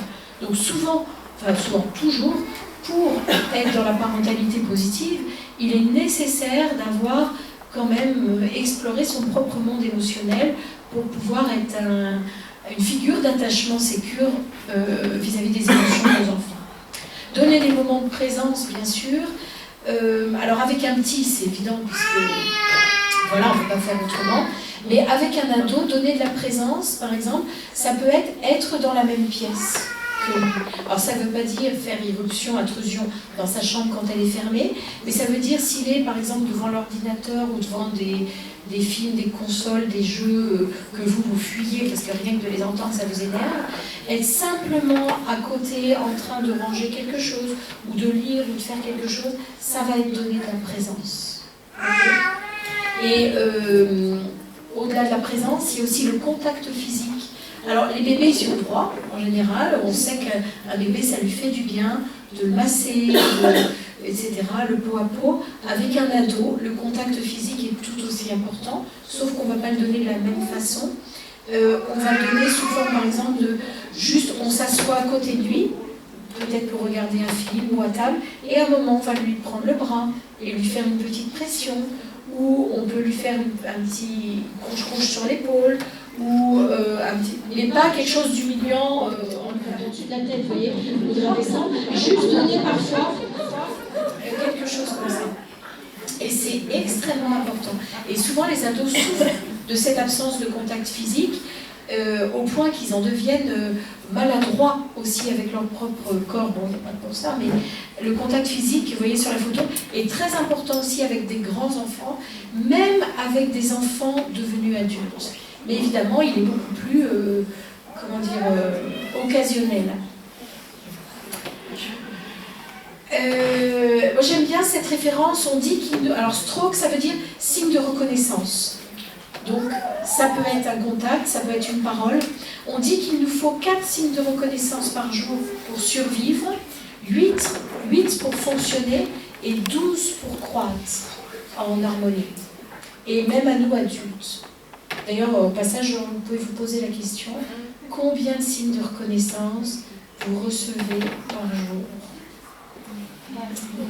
Alors, de vos proches, de votre conjoint, de vos amis, de vos collègues, de votre patron. Et vous avez besoin, pour être bien, voilà, 4 minimum, sinon vous devenez 8, c'est pas mal. Et pour pouvoir évoluer, se développer, il en faut 12.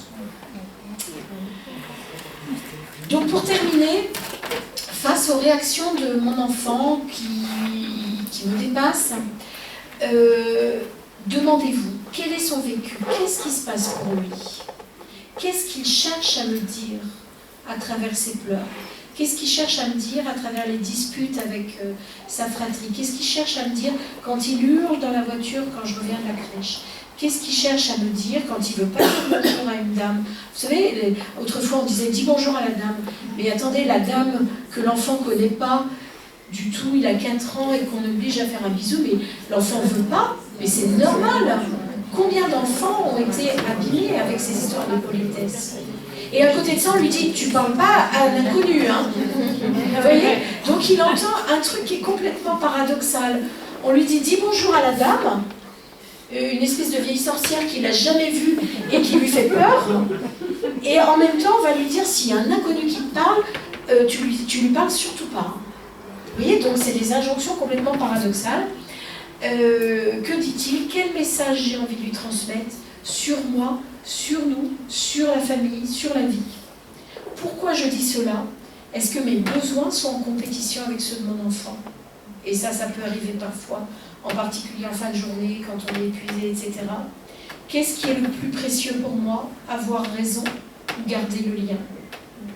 Quel est mon objectif dans la relation à mon enfant? Ne pas perdre de vue cette parentalité différente pour laquelle vous êtes venu ici ce soir. Parfois, il peut être nécessaire de pacifier avec son histoire et tout seul, malgré les lectures, malgré les échanges, on n'y arrive pas, on a besoin de faire un travail thérapeutique, d'être accompagné par quelqu'un qui va vous faire visiter certains espaces où vous n'osez pas aller seul. Voilà, on a parfois besoin d'avoir des outils pour gérer les disputes dans la fratrie. Ça, c'est une demande très fréquente à partir de 2 enfants, les conflits. Voilà, c'est quelque chose qui bouffe énormément d'énergie, surtout quand il y a beaucoup d'enfants dans une tranche d'âge.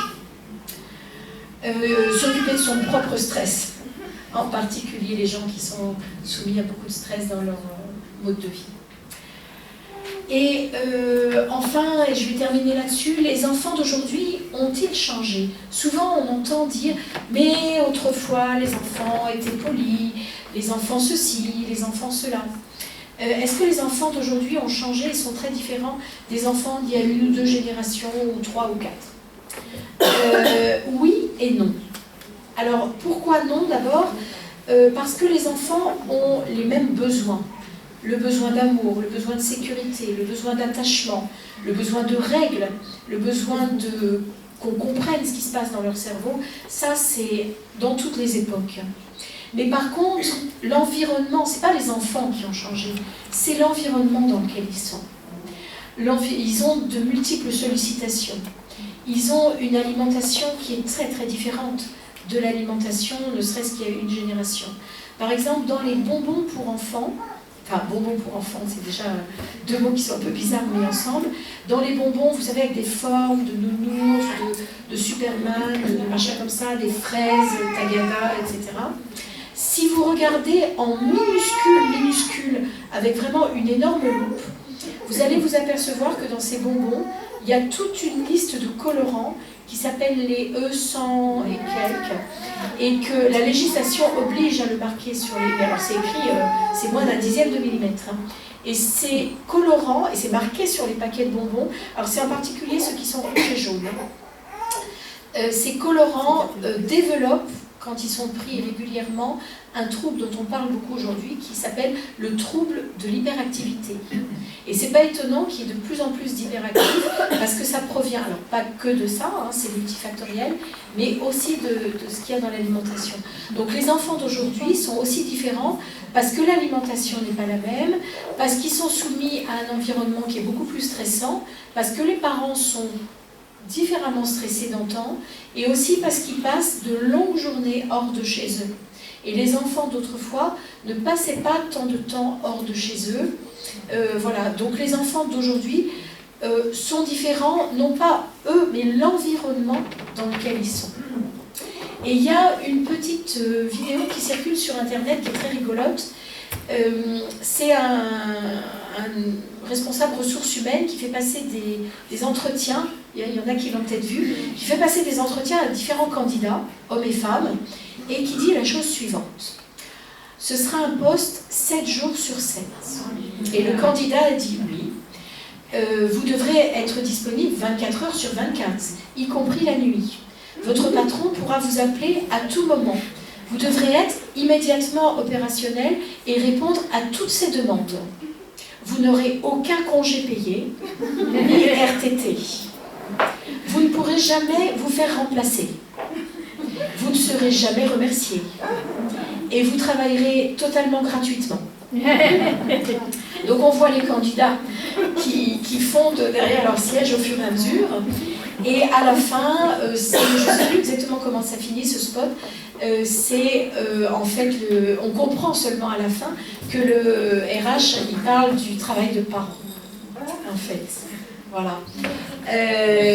Donc c'est très intéressant parce que c'est quand même un petit peu comme ça, mais les outils de la parentalité positive, justement, nous permettent d'avoir une relation avec nos enfants qui va être, dès la naissance, en fait, moins éprouvante en termes d'énergie et de fatigue, et de pouvoir être plus dans la fluidité, d'avoir aussi tenir compte de nos propres besoins, et tout se passe quand même beaucoup plus facilement. Alors c'est quelque chose qui se met en place, il faut des années, presque toute une vie pour le mettre en place, mais on a quand même, c'est ça qui est agréable, des résultats rapides. Alors, ça ne veut pas dire que des fois on ne se trompe pas, mais on a quand même des résultats assez rapides, surtout évidemment quand on a la chance de commencer avec des tout petits, parce qu'il n'y aura pas eu trop de choses à réparer après, voilà. Donc voilà, c'est tout. Alors pour conclure, moi j'aime bien cette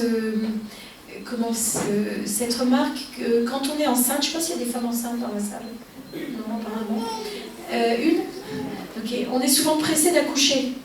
Vivement qu'ils naissent, que je sois un petit peu plus à l'aise, surtout en fin de grossesse. Et puis quand ils sont dans les bras, comme les deux petits bouts de chou, là, on est souvent pressé qu'ils marchent. Ouais. Parce qu'à la fin, c'est quand même lourd, on a mal au dos, on a mal au cou. Vivement qu'ils marchent. Pas de chance quand on les met par terre et qu'ils commencent à cavaler partout et à tout vous retourner dans la maison. Vivement qu'il aille à l'école. C'est ça. Je suis un peu tranquille et que je respire. Hein. À l'école, les problèmes commencent à arriver. Les bulletins, les remarques des profs, etc., etc. Les trucs qui ne sont pas toujours à la hauteur de nos attentes. Voilà, les difficultés, les enfants qui ne veulent pas travailler, la dyslexie, etc. Quand l'école arrive, vivement qu'il ait son bac, qu'il ait 18 ans. Quand il a son bac, enfin, arrivent les études supérieures. Et puis quand il est vraiment fermé dans sa chambre, ado, etc., on se dit, mais vivement qu'il parte, il est insupportable. Et un beau jour, il part. Et là, qu'est-ce qu'on se dit ? Là, on se dit, mais qu'est-ce que ça a passé vite ? Qu'est-ce que j'ai fait comme erreur ? Qu'est-ce que j'ai appris ? Je ferai différemment aujourd'hui. Parce que nos enfants sont nos enseignants. On croit que c'est nous qui les éduquons, mais c'est pas vrai, c'est eux qui les éduquent. Donc c'est pour ça que c'est important de prendre le temps de chaque seconde, de chaque moment de vie, avec le plus de conscience possible, pour qu'une fois qu'ils sont grands et qu'ils sont partis, on puisse ne pas avoir ces regrets, ces remords, ce ressassement et devenir des mères plaintives. Vous voyez ? Donc prenons le temps de savourer chaque moment, prenons le temps de développer ces outils qui sont vraiment des pépites et de creuser toujours, parce que c'est ça qui est bien aujourd'hui, c'est qu'avec les connaissances sur le fonctionnement du cerveau et les médias, on a vraiment énormément d'outils. Voilà, écoutez, je vous remercie pour votre attention.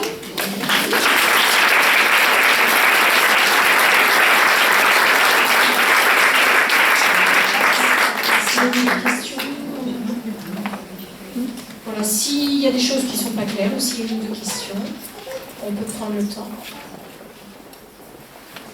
s'il y a des questions, on passe le micro. Est-ce que quelqu'un a une question? Oui. Moi, on a une expérience de mère et de grand-mère. Oui. Mais vous avez juste effleuré le fait de... Oui, dans le micro. Le fait de gérer les conflits entre les enfants. Oui. Est-ce que vous pouvez nous en parler un petit peu plus? Là, ce soir, c'est difficile parce qu'il est déjà tard, mais je peux vous donner des références de livres, par exemple. Arrête d'embêter ta sœur, laisse ton frère tranquille, ou le contraire. Arrête d'embêter ta sœur, laisse ton frère tranquille. Ou arrête d'embêter ton frère, laisse ta sœur tranquille. Voilà, plutôt. Elisabeth Crary, avec une super méthode de résolution de conflits. Mais en gros, l'idée, c'est de décrire ce qui se passe. Je vois ceci, je vois cela.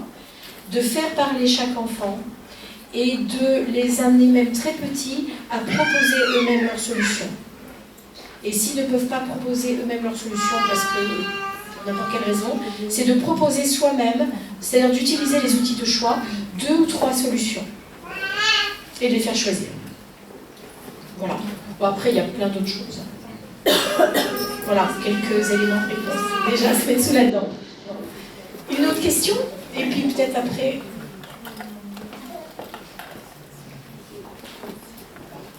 Bonsoir. Bonsoir. Je voulais vous demander, tout à l'heure, on parlait de la figure d'attachement essentiellement de la mère. Oui. Et en fait, moi, je suis une belle-mère. Oui. Aujourd'hui, j'ai mes beaux-fils qui veulent venir vivre à temps complet avec nous. Oui. Donc, quand on parlait de sécure, l'attachement sécure, en fait, je me posais la question de savoir, comme ils font cette démarche pour leur bien-être, en fait, s'il faut accéder à leur demande ou s'il faut absolument qu'on maintienne une garde alternée pour qu'ils aient toujours le... Voilà, Ok. Quel âge ont-ils? Le grand 18 et demi, les jumeaux 15 ans. D'accord, mais donc ils sont ados. Alors là, je ne peux pas répondre à toute la question parce que c'est très vaste et ça demande de connaître plus la famille en profondeur. L'attachement, c'est quelque chose qui se construit, aussi bien avec des enfants qu'avec des beaux enfants. Et encore plus. Donc l'attachement ne sera pas, n'arrivera pas avec le fait de vivre tous ensemble. L'attachement d'un beau parent, il se gagne petit à petit. Au départ, vous êtes une figure insécure, et qui plus est, celle qui prend la place de la mère. Voilà, parce qu'en fait, ça fait longtemps quand oui. on vit, voilà. Et en fait, moi, ce qui m'embête, c'est que c'est eux qui veulent venir avec moi, oui. Et donc avec moi. Et moi, j'ai un cas de conscience par rapport à la maman. Alors là, ça, c'est quelque chose qu'il faut... C'est encore autre chose, ça, hein. C'est quelque chose qu'il faut voir peut-être avec un professionnel de... thérapeute. Pour leur bien-être à eux. Oui, mais là, honnêtement, à ça, je ne peux pas répondre. Par contre, sur leur attachement à vous, puisque c'est l'objet de l'exposé de ce soir, c'est quelque chose que vous pourrez construire dans le temps en donnant du caregiving à ces enfants, mais à la façon d'un ado, en donnant de la présence, en donnant de l'attention, mais pas en essayant ou en étant persuadés qu'ils vont d'emblée vous aimer et vous écouter. Mais c'est quelque chose que vous allez gagner petit à petit, sur quelques années. Ce qui ne veut pas dire remplacer leur maman. Mais voilà. Et une dernière? Oui, j'aimerais que vous dites quelques mots sur les écrans. Les écrans de télé, d'ordinateur et tout ça? Oui, voilà, parce que je trouve que ça les rend très très nerveux. Oui. Et quand on travaille, on n'a pas la possibilité de toujours gérer ces écrans. Bien sûr. Et du coup, donc quelques mots sur comment il faut faire, ou si c'est dangereux ou pas, ou quoi? Comment il faut faire? En gros, vous voudriez que je vous donne une recette pour que vos enfants soient pas trop devant l'écran, c'est ça? Pas une recette, mais quelque chose, dites-nous quelque chose.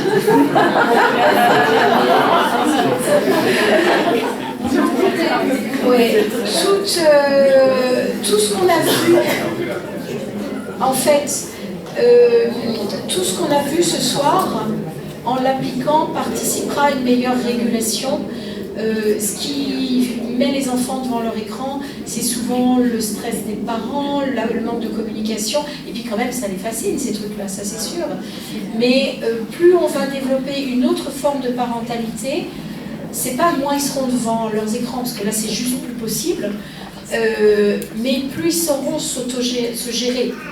Le but étant pas qu'ils soient pas devant leur écran, parce que là, il ne faut pas rêver, mais qu'ils sachent se gérer et qu'ils ne deviennent pas dépendants, comme on voit chez certains enfants qui vont passer 15 heures par jour sur des jeux. Mais plus on appliquera les outils dans tous les domaines, c'est-à-dire dans le domaine de l'éducation, des devoirs, de l'alimentation, des rapports dans le couple, etc., moins vos enfants seront vulnérables aux écrans. Voilà. Mais c'est pas un truc à dire magique pour qu'ils se mettent plus devant l'écran. Il a quel âge ? 11 ans, bah ouais, c'est pile l'âge à fond la caisse.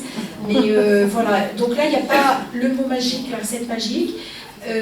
C'est tout un ensemble de choses et aussi voir ce que ça vous fait à vous, etc. Donc c'est tout un truc familial. Voilà, j'ai pas d'autres... Voilà. Et en appliquant tout le reste, probablement que ça leur donnera plus d'autonomie. Remplissez le réservoir d'amour. C'est la meilleure chose. Plutôt que de mettre de l'interdit. Donnez-lui de l'amour, remplissez-le, faites-lui le plein, râle la jauge, mettez-lui des bidons même dans le coffre, l'amour, et ce sera la meilleure façon. Jouez avec lui. Jouez à l'ordi avec lui pour qu'il fasse moins d'écran. Ça paraît paradoxal.